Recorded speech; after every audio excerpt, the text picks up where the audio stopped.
I know it's easy to say, don't trust the media, but I'm media and you're watching, so you must trust us a little. But I would say this, just like in every business, there are doctors I trust. There are pilots I've been with I trust.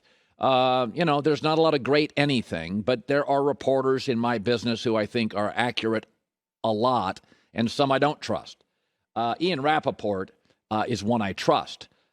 He does not work at Fox. He works at a rival place. Diana Rossini's another reporter who I trust. They're both now, as of this morning, both are now saying, yeah, Aaron wants to be the highest paid player in the league. Of course, Aaron said a couple days ago that's categorically false. But he also told us he was vaccinated. He's also said he doesn't have anything to do with the fact that 3 reporters at virtually the same time, the day of the draft, buried the Packers. Yeah, Aaron's moved into a new trend, a new habit. He just makes stuff up. Now, it's to protect himself, protect his brand, but I no longer trust what Aaron says. I've got legitimate reporters, the vaccine stuff he made up, the draft story, the bomb that went off the day of the draft for the Packers to disrupt the Packers. That was Aaron planting it. You don't have 3 reporters simultaneously coming out with a story, and now Aaron does want to be the highest paid guy in the league. That's fine. Own it. I don't care. It's your money. It's your career. Do what you want to do with it. I don't care. But he's gotten into a very, I would say,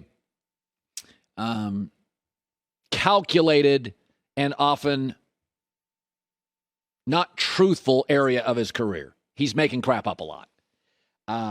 It is not categorically false. But what the story tells you is this. Packers have no idea what he's doing. Because these stories are telling you the Packers are offering a 2-year deal. They'll make him the highest paid player in the league.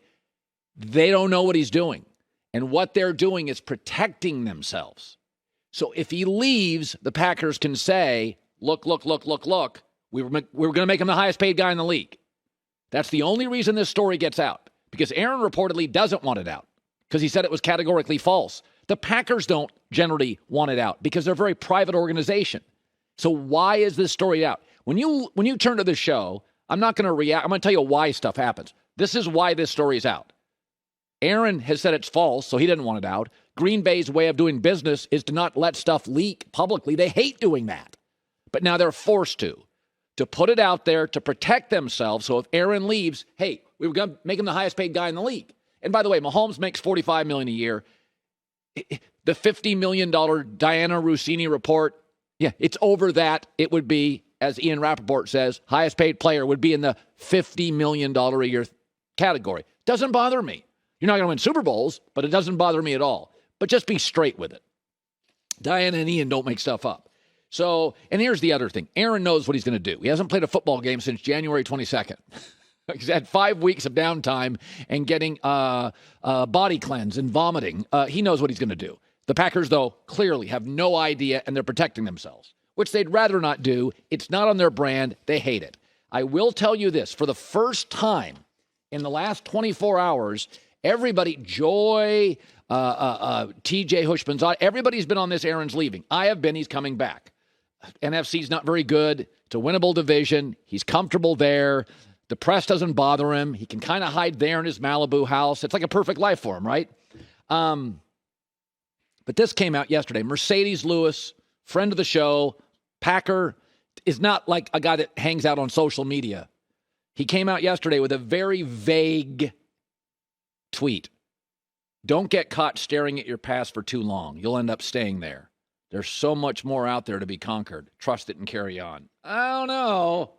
I don't know. And then TJ Hushmanzada said this on our show yesterday.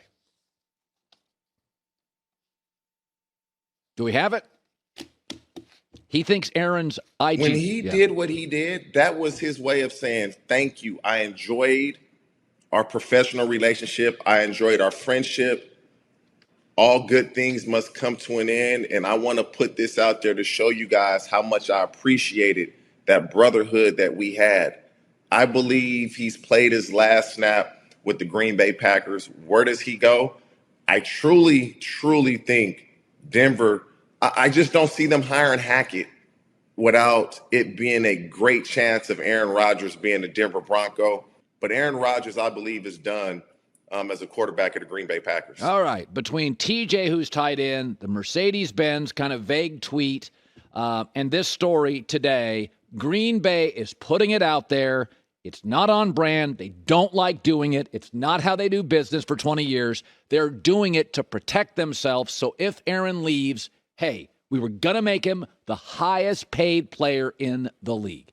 And he can say it's categorically false, but between dropping that thing on draft day and his vax lie, I don't believe him. I believe the Packers. And I believe they don't have any idea what he's doing, and Aaron knows what he's doing. All right, so here's something else. Shift to the Cowboys here. You got to know what you are and what you're not. Years ago, the Warriors really started a trend. You know, this is about 7, 8, 9 years ago, right? Like almost a decade ago. They started shooting a lot of threes. And they were winning. And everybody's like, hey, we got to shoot a bunch of threes too. Yeah, but they had Steph and Clay, and then they had Kevin Durant. It's like, no, they're great at doing that, so they can do that. Like, right, you don't duplicate somebody if you can't do what they can do. Play to your strengths. Now, you have to always be aware of cultures and how leagues are changing and divisions are changing. But you got to know your strengths and know what you can do and what you can't do based on your coaching, based on your culture, based on your personnel. So, Stephen Jones of the Cowboys, the Rams right now have created this new trend. Give away your first-round picks. And you know the NFL's a copycat league. So if you do something, it's different, and you win a Super Bowl, everybody's like, hey, look at those guys. You see how those guys are doing? As I've always said on this show, the Wildcat offense was copied in this league for a year. Hiking the ball to a fullback or a running back. The Patriots did some of it with Brady. There's a copycat league. College football, people do a lot of their own things. That offense doesn't look like that conference or that offense. NFL, if somebody does something, it's different, and it wins a Super Bowl, these are really good jobs, and you don't want to get fired, and so everybody kind of copies. And so the Rams now give up first-round picks. They win a Super Bowl. Everybody's like, wow, that's a new kid in town. I'm going to support the Cowboys on this. They know what they are, and they know what they're not. The Rams coach, Sean McVay, allows you to take bigger swings. He may be the best motivator in the league. He's certainly the best young culture creator in the league. His game management is outstanding. He's great in front of a room. Elevates his quarterbacks. Cowboys don't have that. Cowboys are saying, yeah, that works for them. Like the Warriors' three-point shooting worked for them. It didn't work for half the teams in this league who didn't have Steph, Clay, KD. Nobody had that, and most teams didn't have anything close to it. And you were shooting 33s. What are you doing? They can shoot 40. You should shoot 12. And so what the Cowboys are saying here is we know what we are. Sean McVay is an A-plus head coach. Mike McCarthy, to me, is B, B-, C+. And here's what's interesting.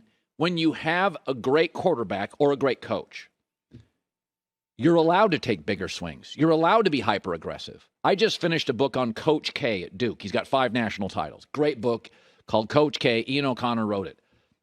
A lot of mistakes. Duke had a lot of controversies and players leaving early. And it was there was, believe it or not, even with Mike Krzyzewski, there were down years. They didn't really connect until they got Johnny Dawkins, and then But with Coach K, every time they were like teetering on the precipice of go, and they go back up. And then as the culture changed, and the one-and-done culture changed, and Bobby Knight couldn't figure it out, and Coach K did quickly figure it out. Coach K, you can take big swings. We all watched the Michael Jordan documentary. How much dysfunction did that franchise have for 10 years? It was insane.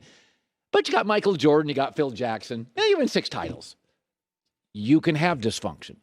The Rams paid Jared Goff way too early and way too much. And they won a Super Bowl. And they're still paying him.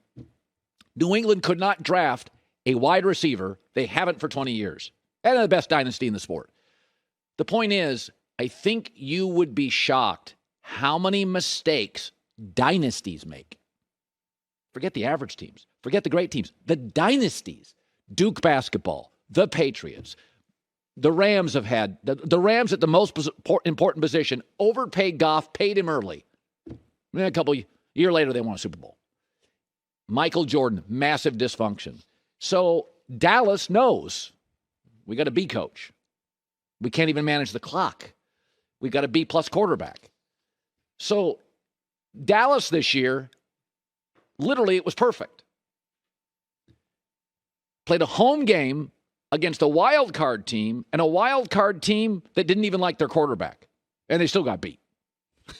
In a bad division. So, the Eagles probably get better and the Giants could get better in Washington. Hey, we read stories this morning. They may get better. They may sign a better quarterback. Yeah. So, I'll give Dallas credit here, just like the rest of us. The more money you make in life, the more mistakes you can make investing. If you're a school teacher, you can't take as many big risks. Hit doubles, put your money away, you'll be fine. If you're a top salesperson, you can whiff on an investment or two. You're making real money, right? So the Cowboys are saying, we don't have McVay. We don't have Stafford. I don't believe they should. Look at the Rams and go, let's do it. It is absolutely not right now in their wheelhouse. Big mistakes with Mike McCarthy is out of the playoffs.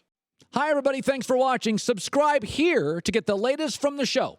Also, be sure to check out more of the best clips from The Herd or go watch a few segments from other shows on FS1.